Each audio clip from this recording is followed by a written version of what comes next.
nombre del Padre, del Hijo y del Espíritu Santo. Amén. Bienvenidos, queridos amigos, a nuestro informativo teológico La Fe Cristiana. En los controles, como siempre, Mariano Reino Buch. Un saludo, por favor, Mariano. Buenas tardes para todos. ¿Qué tal aquí en la radio, en el canal? Bien, gracias a Dios, muy bien. Bueno, recen por esta iniciativa que, además de ser un espacio de comunicación, también es un espacio, aunque no te lo van a decir así tan directamente, pero de alguna manera de evangelización también, porque no se evangeliza solo hablando de fe, también se evangeliza con los valores, con los ejemplos, con el trabajo bien hecho. ¿Es así, Mariano? Bueno, y hoy nos toca un tema súper interesante, en fin, que ya decir súper interesante es irreverente, porque la verdad que vamos a hablar de la pasión y muerte de nuestro Señor, que es lo más extraordinario que ha pasado en la historia de la humanidad, es el regalo más grande que hemos recibido, y comenzamos este programa, bueno, agradeciéndole al Señor el haber querido redimirnos, el haber querido recuperarnos la posibilidad de ir al cielo. Ya estamos en nuestro 10º programa y vamos a comenzar hoy hablando de cuál es el sentido general de la cruz de Cristo. Me viene a la memoria ahora unas palabras del Papa Pablo VI que decía que no se puede imaginar un cristianismo sin cruz, ¿no? Y personas que quieran sacar la cruz del cristianismo lo estarían desvirtuando absolutamente, ¿eh? Y aquellas otras palabras de que el que busca a Cristo se va a encontrar con la cruz. Pero quien abraza la cruz, abraza a Cristo y consigue el camino de la paz, de la felicidad, de la alegría. Porque la alegría tiene forma de cruz, ¿no? Que es bastante misterioso, como el dolor y la alegría pueden ir de la mano, como el sufrimiento puede llegar a ser algo que a uno le dé una gran paz. En fin, un verdadero misterio. Entonces comencemos con algunas premisas, y la primera es la que hemos estado hablando en nuestros últimos programas, que fue justamente el pecado de nuestros primeros padres, Adán y Eva, el que realizó la primera brecha. Hoy en la Argentina acá se habla mucho de la brecha, ¿no? Abiertamente se habla de la brecha política, ¿no? Yo pienso que ha existido la brecha siempre y siempre existirá, ¿no? Pero la brecha más importante justamente es la brecha que hizo el hombre con Dios, ¿no? Cuando efectivamente se separó de él, cuando quiso hacerse como él y por soberbia lo rechazó, ¿no? Ese fue el pecado de Adán y Eva que todos heredamos y que se llamó pecado original. Pero como justamente sabemos, Jesús, Dios, el Padre, en fin, nos prometió un Redentor, y esta venida de Jesucristo fue para reimplantar en el mundo el proyecto de Dios, o sea, el proyecto que Dios tenía también para el hombre, que de alguna manera el hombre con su pecado, digamos, le cierra las puertas a Dios, pone una barrera, baja una cortina metálica. Bueno, Dios con la venida de Jesucristo quiere que el hombre pueda volver a Él, pueda realmente parecerse a Él, pueda alcanzar la vida eterna, ¿no? Entonces, por eso Jesús, verdadera cabeza del género humano, asume toda la realidad humana, es verdadero hombre, y asume esta realidad, la hace suya y la ofrece al Padre. O sea, alguien que tiene la dignidad de Dios, pero que a su vez es hombre, pide a Dios perdón por los pecados de los hombres. Y así Jesús restituyó la situación humana a su verdadero sentido, que es la dependencia de Dios Padre. No sé por qué, Mariano, hay tanta gente que le tiene miedo a Dios, le tiene miedo, y hay gente que anda así medio como una guardia. Dice, bueno, si yo le bajo la guardia, ¿no? Pasa como en el box. Y es una lástima porque ese acto de fe, que es la confianza en Dios, lo lleva a uno a la felicidad. Hay una desconfianza. ¿Vos has percibido esto? Vos en esta relación, vos, Mariano, estás en guardia, bajaste la guardia, no sé si es un poco personal la pregunta, pero, en fin, no es fácil bajar la guardia y decir, bueno, que sea lo que Dios quiere, ¿no? No, a ver, coincido, lo percibo mucho en la gente, y yo creo que es como toda relación, hay momentos que uno está en guardia, digo, por ahí cuando le pasa una cosa mala o algo, hasta inconscientemente por ahí se pone en esa posición, pero después por lo general no, puedo decir que en mi situación personal como que ya estoy entregado. Y digo, bueno, la guardia baja y que sea esto, que por lo menos en mi experiencia es lo más lindo. Yo te lo pregunté porque me lo sospechaba y además porque en general vos, por lo que nos conocemos, sos un tipo que afronta el futuro contando bastante con la providencia y con lo que Dios quiere. Y bueno, nosotros nos lanzamos para adelante con proyectos que quizá vistos un poco así objetivamente, y bueno, esto es como grande, ¿no? Sin embargo, se avanza, ¿no? Confiando en Dios y bueno, no hay que tener miedo porque Dios siempre nos va a pedir más de lo que uno piensa que puede dar. Sí, no, y también lo que veo mucho, esto que me preguntabas si lo veía, este miedo, es quizá como una relación de negociación de la gente con Dios. Es como Sí, que si Dios da, entonces, bueno, le creo o que realmente confío en Él, ahora como nunca me dio o nunca me da, sí, me cuesta verlo así. Entonces, eso también lo percibo mucho y creo que justamente meterse en un sentido más de negociación es estar en guardia.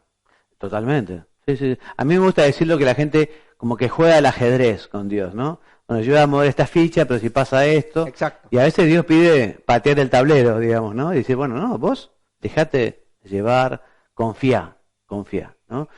Bueno, entonces Jesucristo vino eso para restituir la situación del hombre de su dependencia a Dios Padre. Y como sabemos, toda la vida de Jesús tiene esta finalidad, este objetivo salvador, redentor. Bueno, el segundo punto de este título es la aplicación al misterio de la cruz, ¿no? Entonces hemos dicho que la finalidad propia del misterio de la cruz es cancelar el pecado, ¿eh? Así también, justamente con esta cancelación del pecado, Jesucristo vence la muerte eterna, porque la condenación, ¿no? Y el hombre adquiere la posibilidad de alcanzar la vida eterna, ¿no?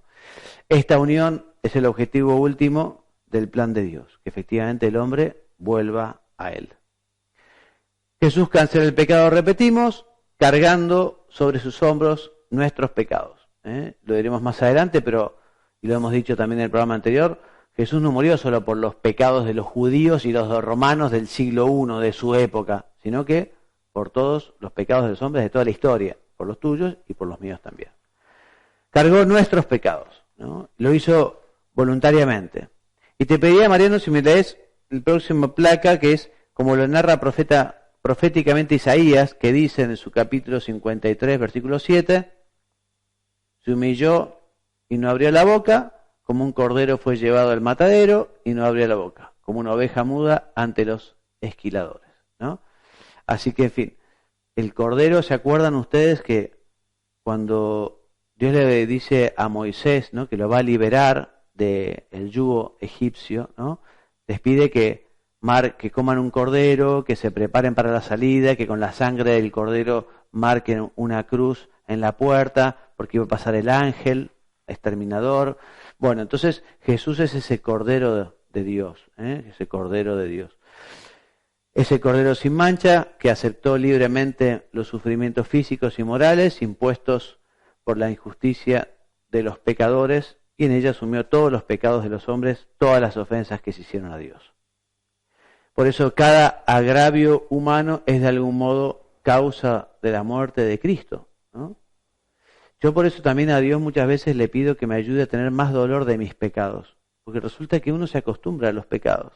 Y es una lástima, porque uno de alguna manera se acostumbra a ofenderlo al Señor, ¿no? Entonces, ¿cómo se hace para conseguir tener más dolor?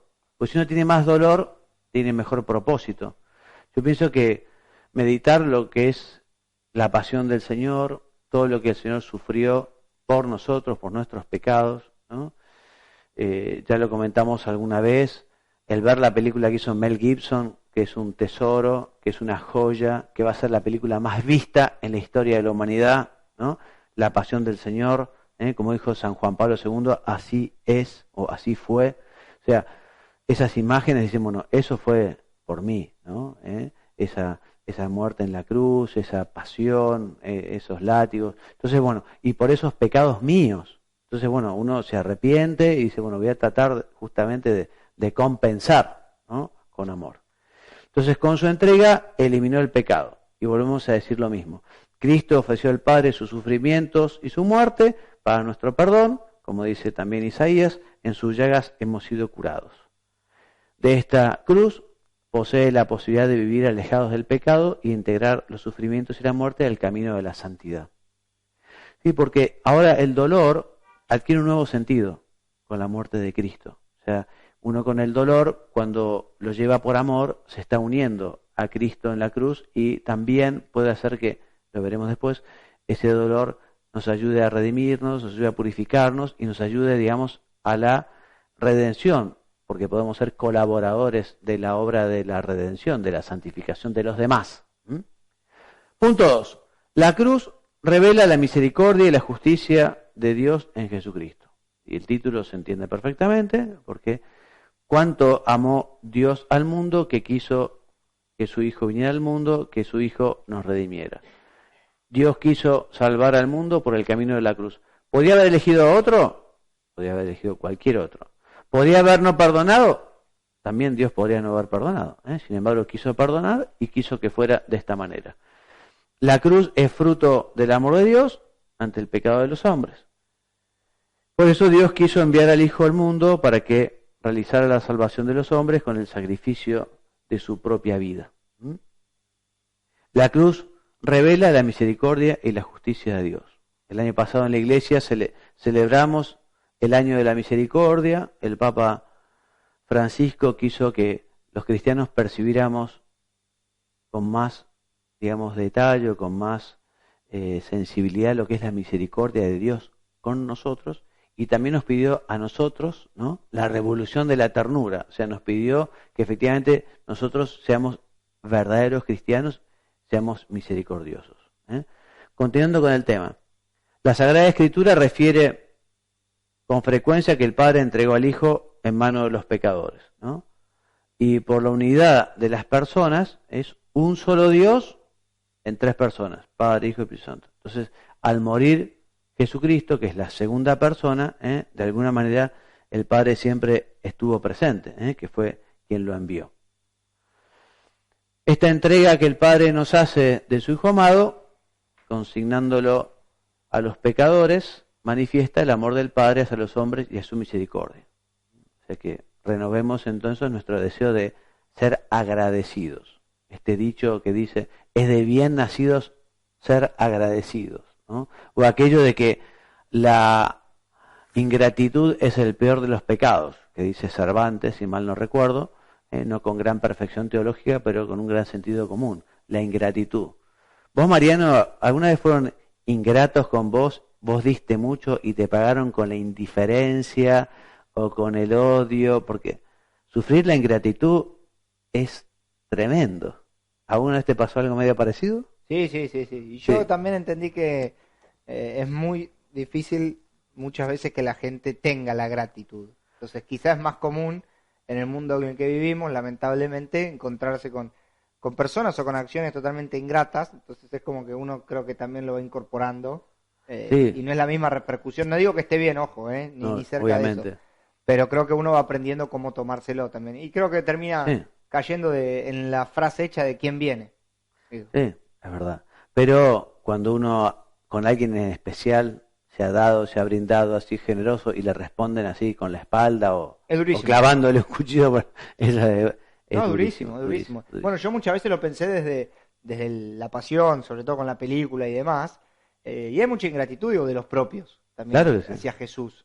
Y quizá uno cuando lo plantea, por ahí uno se enoja ni demás, pero más allá de la negación misma, creo que todo el resto, digo, ni la negación ni la traición, creo que todo el resto en ese proceso también fue totalmente ingrato. Pero bueno, obviamente que forma parte también de todo esto. Sí, y creo que nosotros estamos llamados a compensar de alguna manera, porque el mundo de hoy, en general, visto así globalmente, también es muy ingrato con su creador, ¿no? Decir que Dios es bueno, si fuera uno el que estuviese allá arriba, creo que mandaría a caer fuego y azufre, digamos, ¿no? Porque nos estamos portando re mal, ¿no? Entonces, bueno, los que hemos tenido la suerte de conocer la revelación y estas cosas, tenemos que hacer el esfuerzo de ser más agradecidos. Y un agradecimiento con Dios que sea con cosas concretas.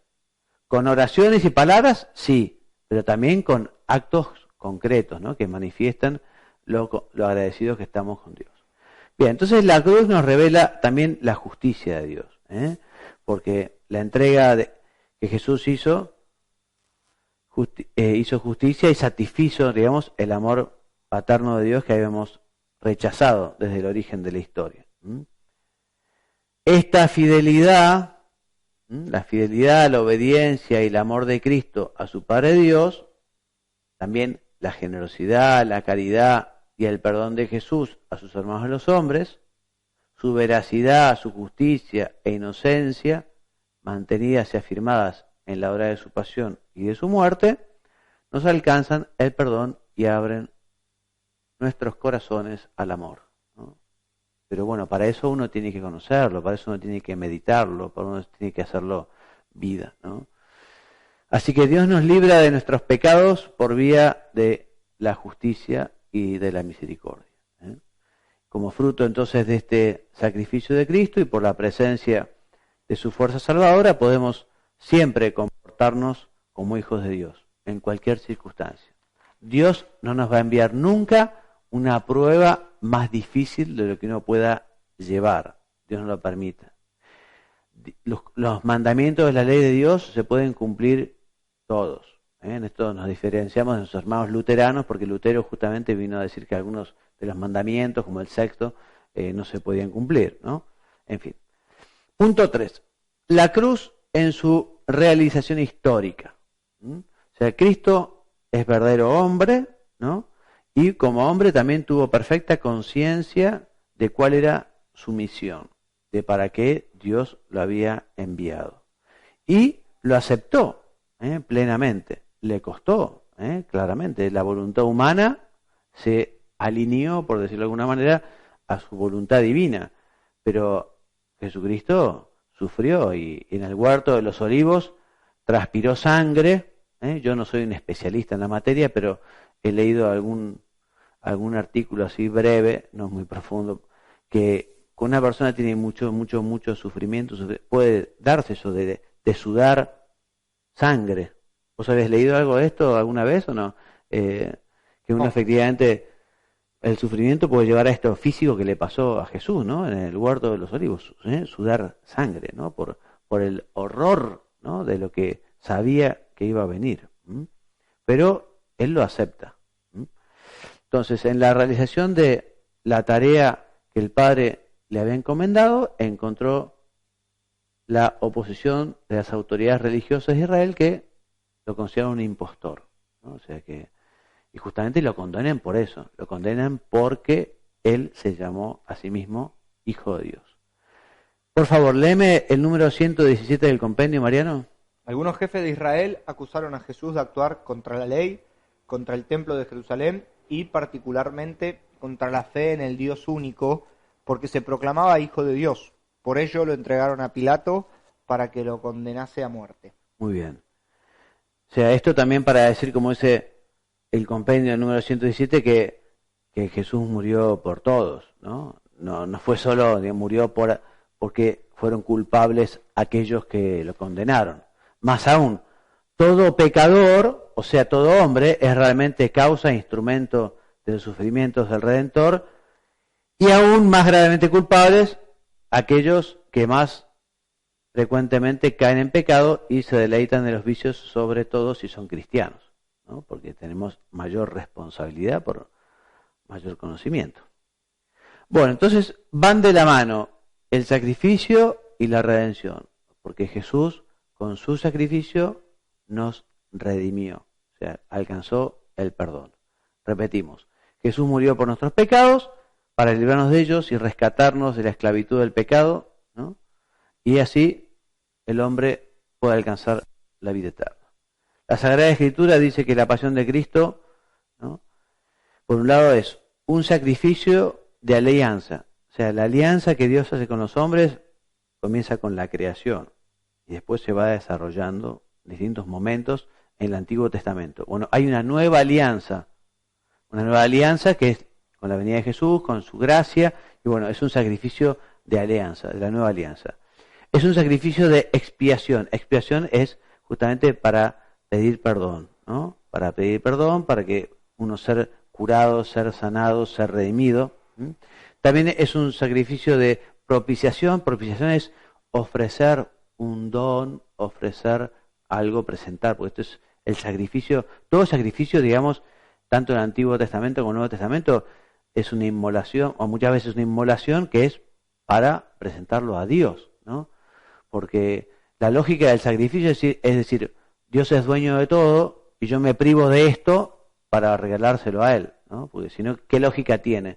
Porque también incluso los no cristianos vemos un montón de religiones que se hacen sacrificios, ¿no? Sacrificios como diciendo, bueno, para la divinidad. Eso es propiciación.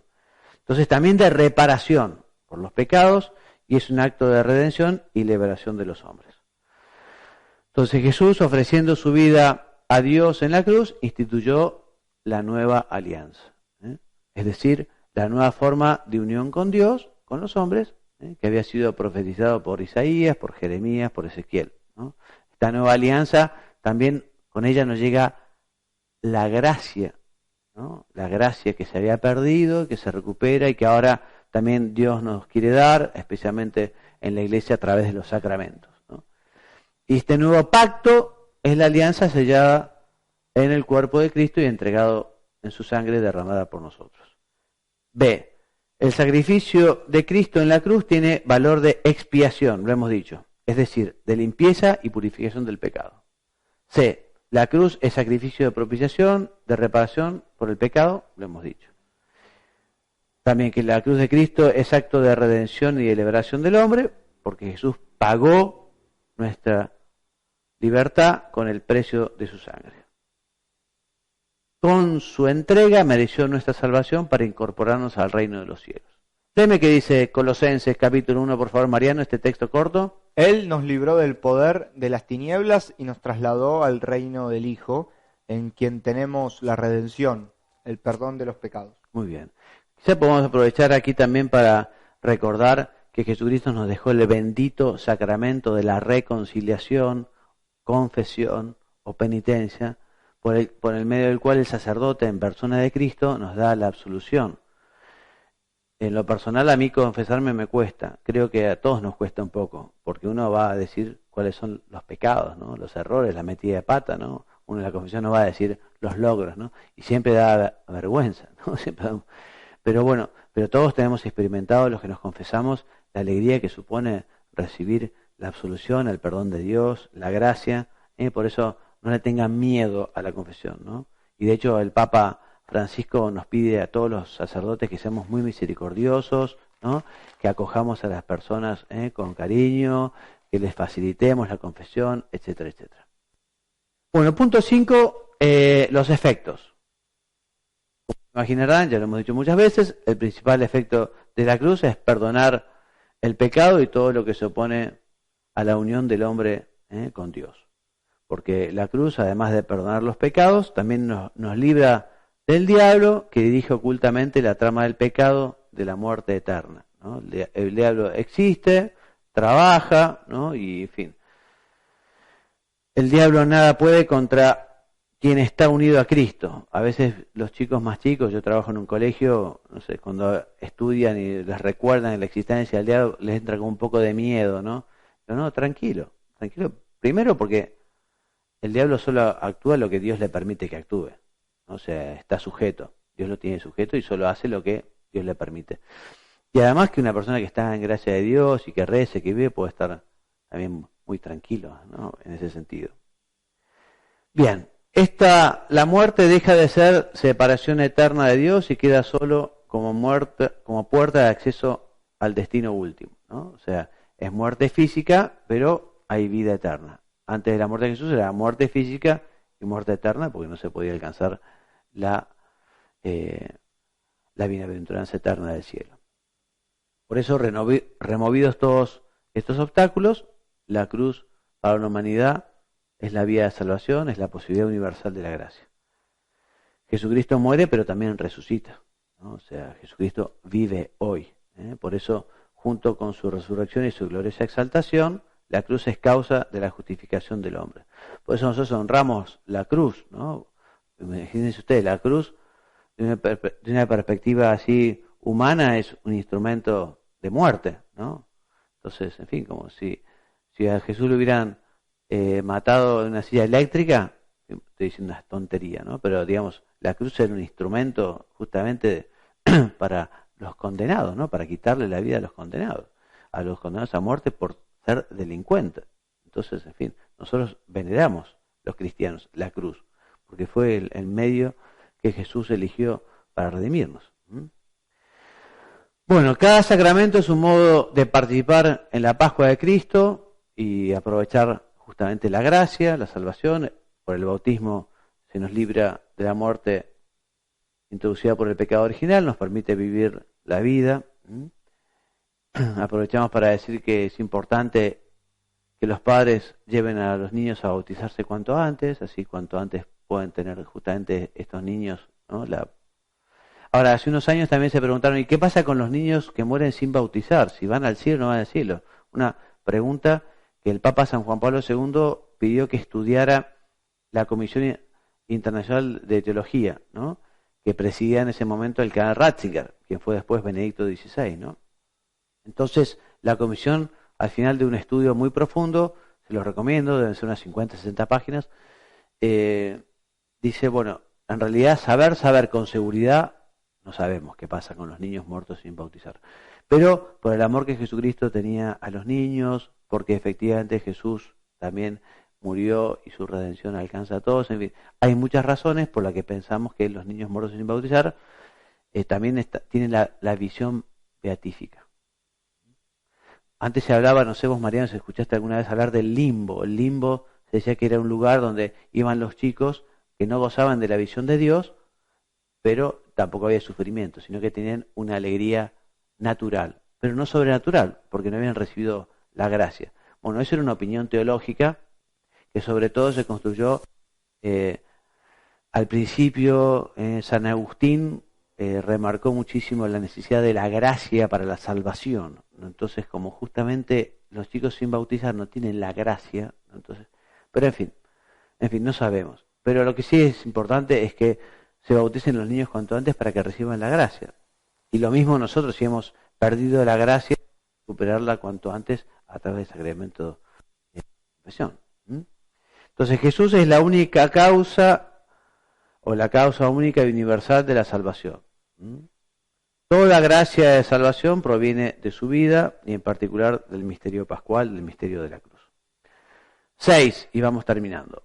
Estamos llamados a colaborar en la obra de la redención. Nosotros podemos colaborar con Jesucristo, estamos llamados a corredimir. Entonces, Cristo es el único Salvador. Pero los hombres estamos llamados a colaborar. ¿Cómo colaboramos? Y en la medida que efectivamente nuestras obras, ¿no?, son gratas a Dios, ¿no?, y todo lo que sea la oración, la mortificación, el sacrificio, el apostolado, todo lo que ayudemos a los demás a acercarse a Jesucristo, a conocer a Jesucristo, a vivir en gracia de Dios. O sea, todos estamos llamados a ser apóstoles, todos tenemos la misión de llevar el mensaje de Jesús y tratar de que las personas lo conozcan, lo quieran, lo amen. Entonces, Dios Padre ha querido que fuéramos no solo redimidos, sino también corredentores.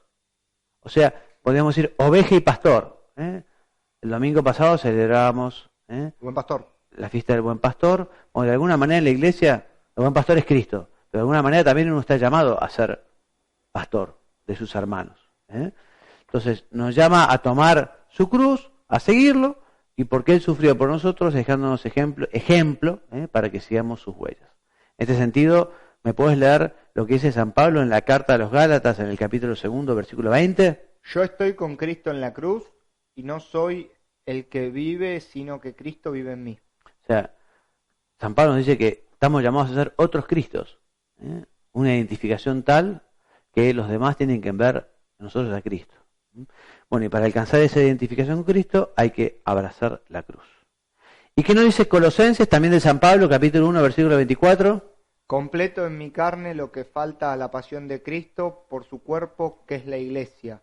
Podemos ser corredentores con Cristo. O sea que nosotros tenemos que efectivamente completar, por decirlo de alguna manera, entre comillas, ¿no?, la pasión de Cristo viviendo una vida de entrega también, ¿no? Por eso Dios no ha querido liberarnos de todas las penalidades de esta vida, para que justamente aceptándolas nos identifiquemos con Cristo y tengamos esta posibilidad también de sufrir por Cristo y por los demás. Por eso, te lo decía hace un ratito, la enfermedad y el dolor ofrecido a Dios en unión con Cristo alcanzan un gran valor, ¿no? Porque nos estamos pareciendo a Jesús ofreciendo esa enfermedad, ese dolor.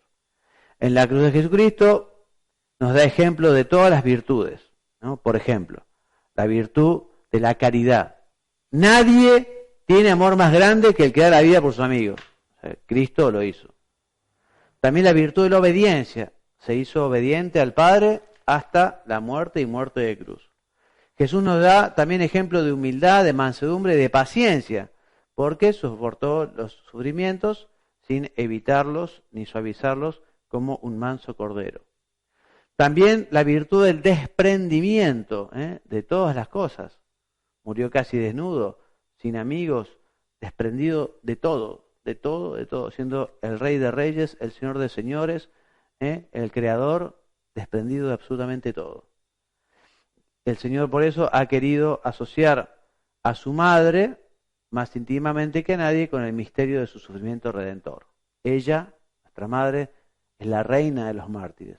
¿Por qué? Sufrió más que todos los mártires juntos, ¿no? Y es la primera también corredentora. La Virgen por eso nos enseñará a estar junto a la cruz de su Hijo, como lo ayudó a San Juan en aquel momento tan tremendo. Bueno, y hasta aquí llegamos, siendo las 16:03. La bibliografía básica de esta lección ha sido el Catecismo, como siempre, los números 599 a 618, también el compendio, los paralelos, ¿no? Recordamos que el Catecismo es de Papa Juan Pablo II, San Juan Pablo II, el compendio del Papa Benedicto XVI. También recomendamos el texto de la catequesis del 7 de septiembre del 88, que es el valor redentor de la pasión de Cristo, y también la catequesis del 14 de diciembre de ese mismo año, 88, que habla de la muerte de Cristo y su carácter redentor. Bueno, espero que les haya gustado este informativo teológico. Seguiremos desarrollando ya estos temas. Son 40 grandes temas. Hoy hemos visto el número 10. Cuando terminemos la parte de dogmática, comenzaremos la parte de sacramentaria, y después veremos los mandamientos para terminar con la oración. Quienes quieran ver los programas lo encontrarán una lista de distribución de Hora 60 en YouTube. Y quienes quieran escribirme a mí con alguna pregunta en particular, pueden hacerlo a mi correo electrónico, que es juanmariagallardo, mi nombre y apellido, @gmail.com. Bueno, gracias por todo. Me despido enviándoles la bendición. Que Dios los bendiga y los haga muy santos.